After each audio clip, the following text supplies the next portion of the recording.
from Times Square in New York City, an electronic billboard adds Art Against Apartheid's message to the glitz of Old Broadway. Global Vision presents the television news magazine of Southern Africa. It doesn't exist on television, and it doesn't exist. I would actually appeal to the world that information is there and can be found. Because it is important that people know what is happening.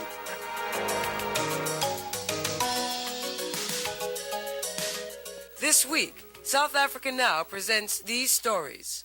The hidden cameras capture Callaghan saying that she sent high-tech material to South Africa for years. Except that I was given instructions to ship it to 3 different companies in South Africa. Gotcha, an exclusive. This is a Federal Intelligence operations tape detailing a sting operation to bust the Sanctions Buster. We'll show you the tape this week. Toxic dumping in South Africa. Mercury from New Jersey poisoning idyllic streams. An environmental nightmare which Pretoria now says can continue. We'll have more in an investigative report. Mercury causes brain damage, it ravages the nervous system, it causes birth defects, and it's been going on for quite some time. And from the townships, art of class and caliber, as we reintroduce you to painters and sculptors you should know about. I don't think there could be a way to separate art in politics in any way or in South Africa. Because art is in you. All of these stories and more this week on South Africa Now. But first, the uncensored news with Fana, Kekana and Mweli Mzizi. Sanibonani. More violence in South Africa with new bombings attributed to right-wing extremists opposed to FW de Klerk's government and the ANC. A private home and a hotel were bombed in the Johannesburg area on July 14th. And the day after, a bomb exploded in a bar, killing 1 person and injuring at least 20. Other explosive political news is that Chief Gatsha Buthelezi, head of the Inkatha tribal movement, is organizing his supporters into a political party to compete with the ANC.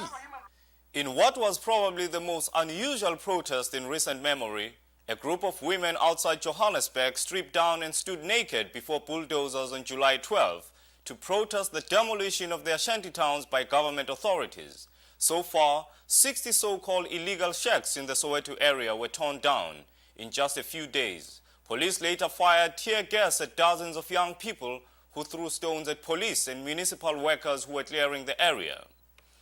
Just a day before, at Phola Park squatter camp, police shot a man dead and 5 police officers were wounded during the demolition of 200 shacks. One staggering fact: it is estimated that 1/5 of the country's 37 million people live in shacks or tents.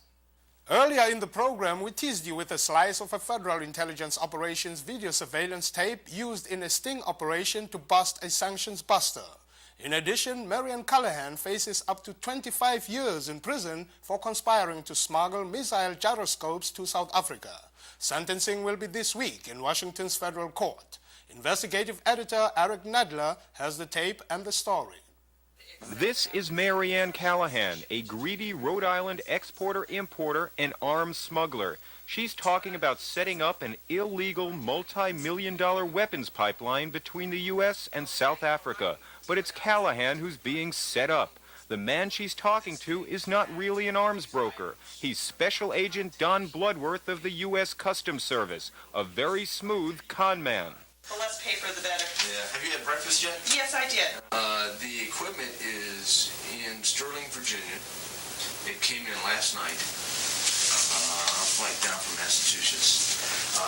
Is there waiting for us. They do not open till 9 o'clock. Oh. I've got my Mercedes in the basement. You can ride out with me if you like. The two were playing out a key scene in Operation Exodus, an elaborate year-long sting designed to smash an international scheme to route arms from the United States through Israel to South Africa and to launder money in banks on islands off the coast of England. U.S. Attorney Jay Stephans, the man who also videotaped Washington Mayor Marion Barry, led the investigation. Ultimately, I think the plan was to really establish a channel of shipment of arms, perhaps up to as much as $50 million worth of arms to move through that channel. The bait which caught the criminals were gyroscopes for anti-tank missile systems. Armscor, the South African weapons giant, stung by a worldwide arms embargo, was looking for gyroscopes on the international black market. Callaghan came to this Washington office building to make final arrangements to pick up 5 gyroscopes desired by her South African contacts and promised by Agent Bloodworth. I was given instructions to ship it to 3 different companies in South Africa. But I will discuss it with them before I do anything. The hidden cameras capture Callaghan saying that she sent high-tech material to South Africa for years. Do you all normally do international shipments of this type of equipment? I have done exporting for the past 7 years. Exporting and importing. I don't export, well, I do export capacitors, not usually ours, but buying for people in South Africa. At one point, Agent Bloodworth phones a conspirator in South Africa. His code name, the Frenchman. His first name is Guy. Yeah.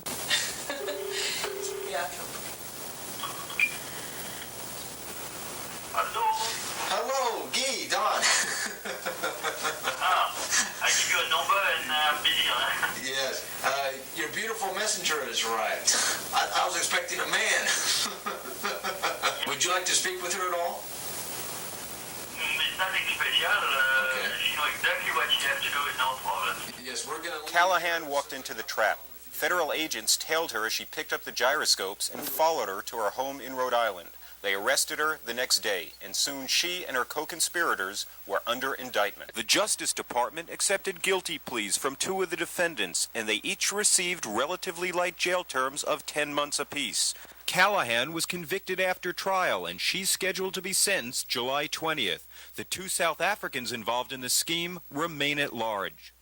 Customs agents tell us they use this videotape in training sessions as an example of the perfect sting. Meanwhile, Mrs. Callaghan's attorneys say she wants to speak with South Africa now as soon as she's sentenced. We hope to bring you that interview shortly. Eric will be back later in the show with another report. Meanwhile, the New York City Council unanimously adopted a more expanded South African sanctions bill, making this new local law one of the toughest in the country. Introduced by Mayor David Dinkins, the bill will expand existing laws that bar the city from doing business with companies having ties with South Africa and will establish a rating system to judge the posture of banks dealing with South Africa. We believe these provisions are essential for the city to maintain an aggressive and effective program of economic sanctions in light of the efforts by some firms to evade the spirit of sanctions by maintaining disguised economic ties to South Africa. I'm Joseph Dishaw with Frontline Focus. For the first time ever, Mozambique's Frelimo government has met with the representatives of Renamo, the guerrilla army often accused of atrocities against civilians. The meetings took place in Rome. Fernando Lima of Mozambique News Agency explains. It's important to watch our reality and how damaged is the country and the people in this war. So apart all the political views one should have on going into direct talks and direct negotiations with Renamo, one should also look to the political implications that this war is imposing upon people. In the aftermath of Nelson Mandela's visit, conservatives in this country have invited the former white supremacist leader of Rhodesia, now Zimbabwe, to the United States. Ian Smith, whose unilateral declaration of independence in the late 60s triggered a liberation war. He appeared on the McLachlan Report on CNBC television. Do you know de Klerk, who is the president of South Africa? Yes. You know him very well? Yes. How much time does de Klerk have? Well, it's difficult to give a straight answer to that question. If he succeeds in his philosophy of bringing about a new constitution, which means that power is going to be shared, then of course he can go on for a long time contributing. But that's the crux of the matter. If power is handed over, well, that will be the end of de Klerk, and it will be the end of South Africa and its civilization, I believe. I'm Philip Tomlinson. South Africa Now regularly covers the coverage of African issues in the Western press. This week, we'll get an African view from the editor of a thoughtful and informative new magazine, African Commentary. published in Amherst, Massachusetts. Meet Nigerian journalist Oke Ndibe. The reporting of events in Africa is often very half-hearted, sometimes mindless, sometimes absent-minded. And you have a situation where reporters are sent to Africa only when there is some kind of crisis, you know. So in the perception of the mainstream Western media, there is nothing important happening in Africa unless there is a coup d'etat, unless there is a drought in Ethiopia, unless there is some kind of disaster. Ndibe's magazine was founded by famous African writer Chinua Achebe and offers African perspectives. Chinua Achebe began with some of his friends to reflect on the way that Africa was projected, that black people were projected in the Western media. And they thought that in the race to the 21st century, information, the contention of ideas is going to be a very crucial segment of this race. And they thought that the African story was not being told. And when it was being told at all, it was being told by others who had a lot of malice and who intended to distort the story. And so he and his friends thought that one way to correct this was to create a medium that will offer a more balanced view of the African story. The Committee to Protect Journalists has written to South African President de Klerk to express alarm about the recent murder of assistant editor Sam Mabe of the Sowetan newspaper and the bombing of the African weekly Vrye Weekblad. Attacks on journalists in South Africa is one form of media harassment, but another is the exclusion of journalists Pretoria considers unfriendly. That's what happened to us recently when South Africa Now executive producer Danny Schechter had his request for a visa denied without an explanation. This is the second time this year that the South Africans have rejected our visa request. The first time was when Nelson Mandela was released from prison, and thousands of television journalists from all over the world were routinely given visas. Our second rejection came on June 26th, and this is the letter from the consulate. It says, "Your application for a visa for the Republic of South Africa has reference," whatever that means. "The Department of Home Affairs, Pretoria, has informed this office that your application has been unsuccessful." That's all it says. There's no explanation, although we've asked for one. The U.S. State Department has told us point blank that the South Africans practice a political litmus test, and so far we've failed. For the past 2 years, we've tried to get comments and information from the South African government. And on almost every occasion, they've turned us down and have refused to cooperate. We're going to keep trying.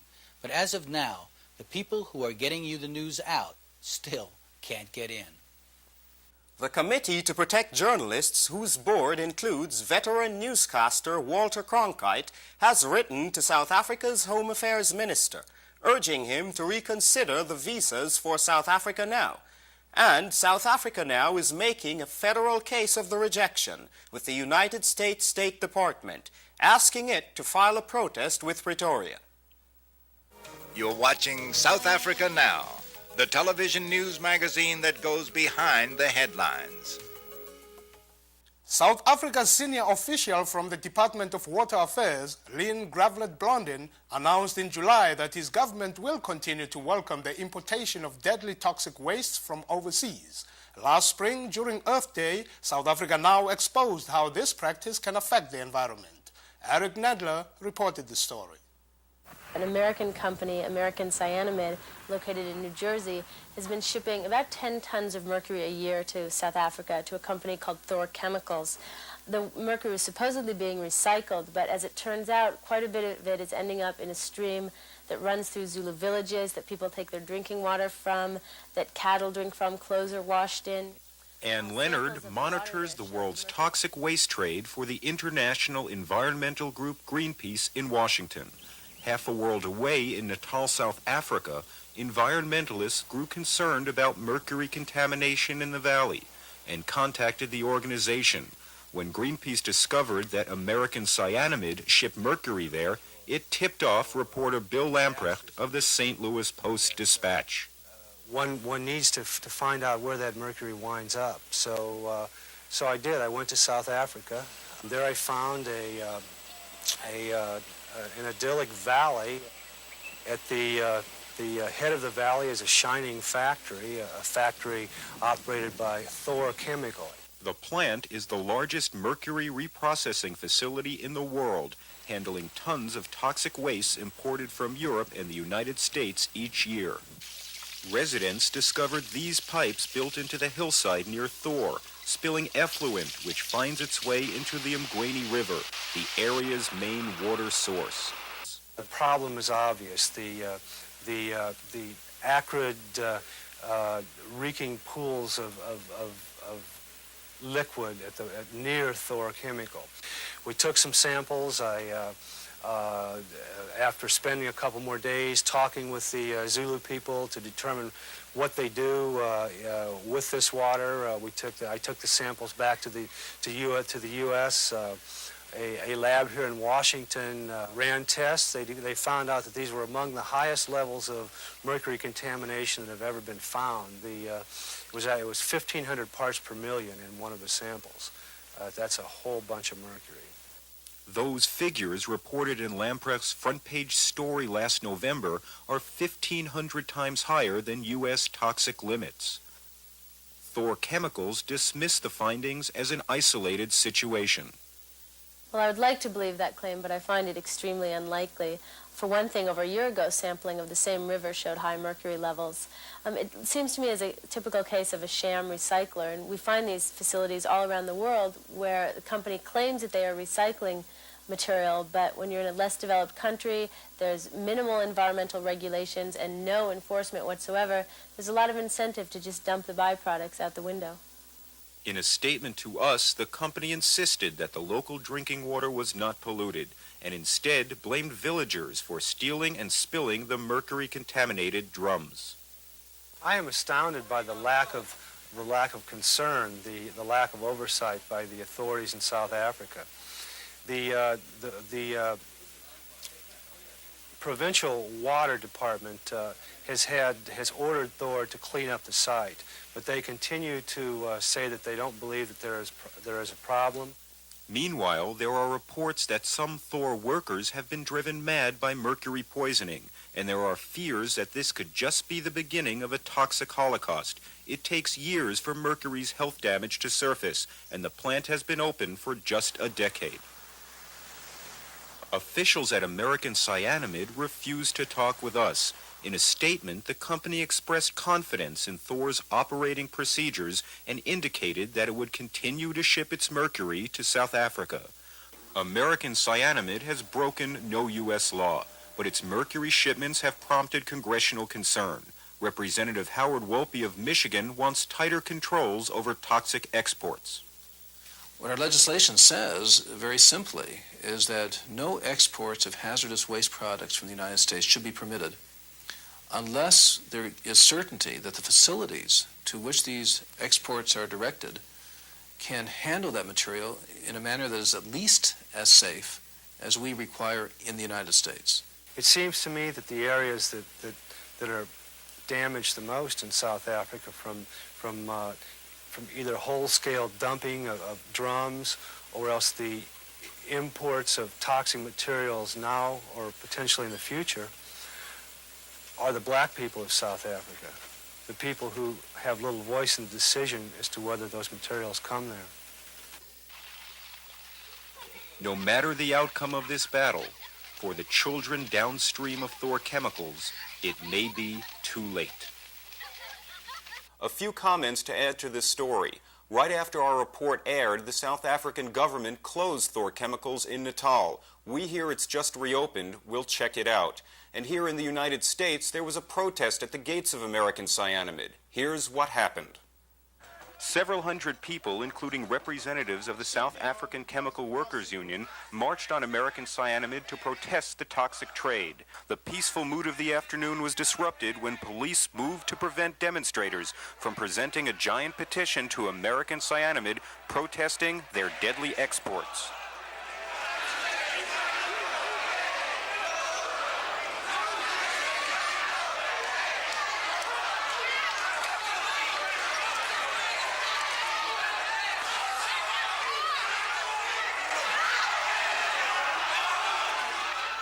6 people were arrested, including our cameraman, before a delegation of protesters were allowed to deliver their petition to American cyanamide officials. While police defended their tactics, organizers of the protest vowed to keep the pressure on, and they say the cops overreacted. It was just a bunch of people, chanting. It was amazing. I mean, it looked a lot like something that would happen in South Africa, in fact. It was really strange. For South Africa Now, this is Eric Nadler. You're watching South Africa Now. Coming up next, our culture segment, featuring the best music, film, drama, and artistic expression from Southern Africa. In our culture segment this week, an encore presentation of a report on the art of the townships. We want you to meet some of the painters and sculptors who are bringing South African art to a receptive world audience. Lavishly colored paintings and imaginatively designed sculptures, South Africa's township art is increasingly on display in galleries, on the walls, and in new books like Gavin Young's Township Art. Brenda Danilowitz is a South African and an art historian. Complex, but whereas American audiences are aware of the politics of South Africa, certainly, and very much of South African music, South African theatre, there's been very little exposure of visual artists. She showed us some of the diverse work of some of the hottest artists. Thomas Matswai, a young artist, is very graphic and very satirical. Here we have an almost cartoon-like view of the kind of scene that is very familiar to South African TV viewers on Sunday evenings. This is the work of Putuma Sioga. It's imaginative, original, and very popular. He adapted, if you like, a traditional art form, that is the carving of figures, to produce these contemporary figures, again often satirical and often depicting white politicians. He uses the natural forms of the wood to a large extent, so that often the legs are created out of the branch of a tree. Noria Mabasa, a female artist, has gone from pottery to figurative sculpture. Traditionally, men carved figures while women did pottery and house painting. But since 1976, women in the fine arts like Helen Sibidi have been increasingly recognized. Okay. I don't think there could be a way to separate art in politics in any way or in South Africa, because art is in you. Helen Sibidi's work reflects her experiences living in the homelands, cities and townships. The name of this drawing is Where is My Home?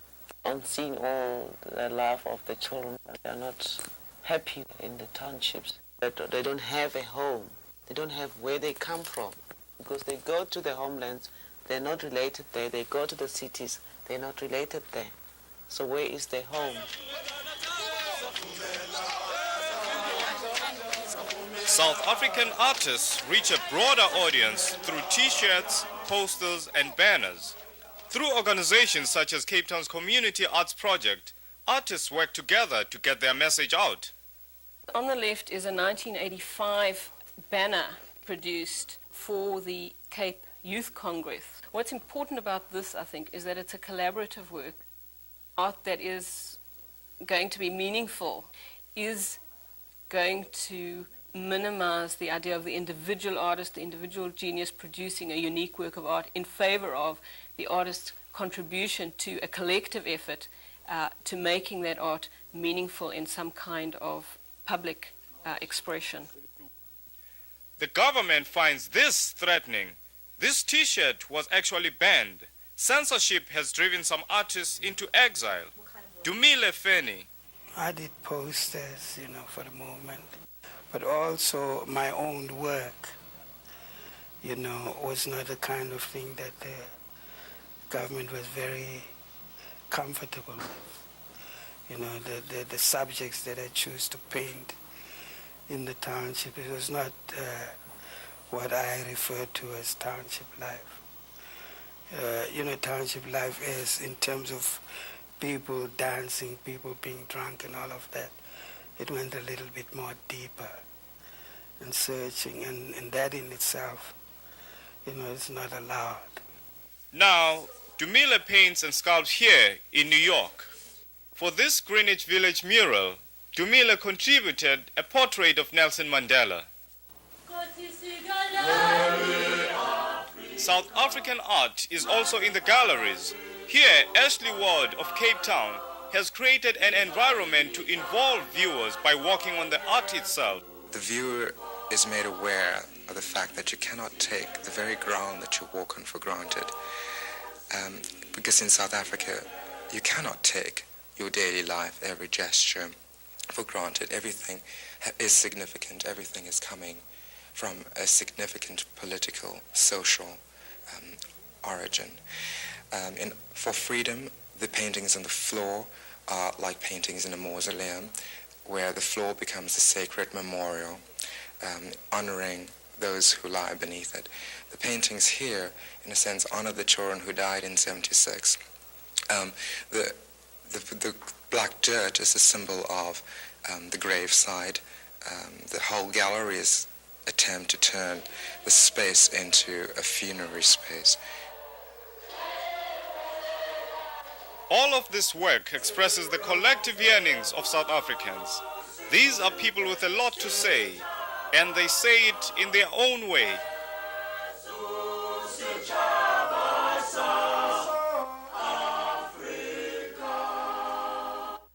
We have a few announcements for you this week. First, thanks to all viewers who called our hotline number, although we've phased it out. The response showed that our program has a large and interested audience nationwide.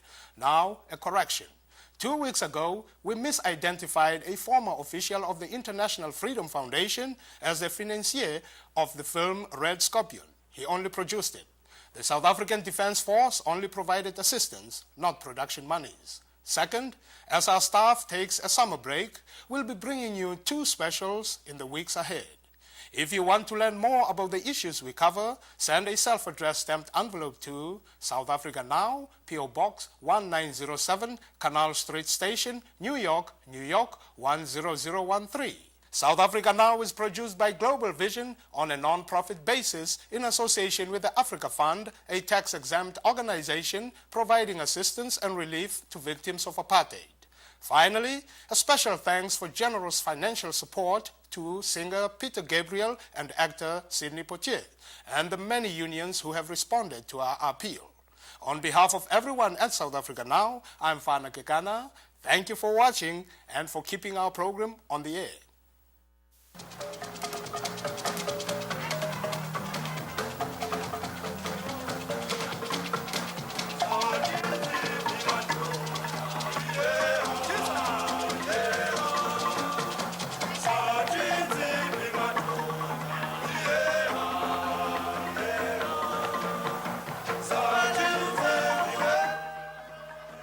South Africa Now is also supported by public television viewers like you.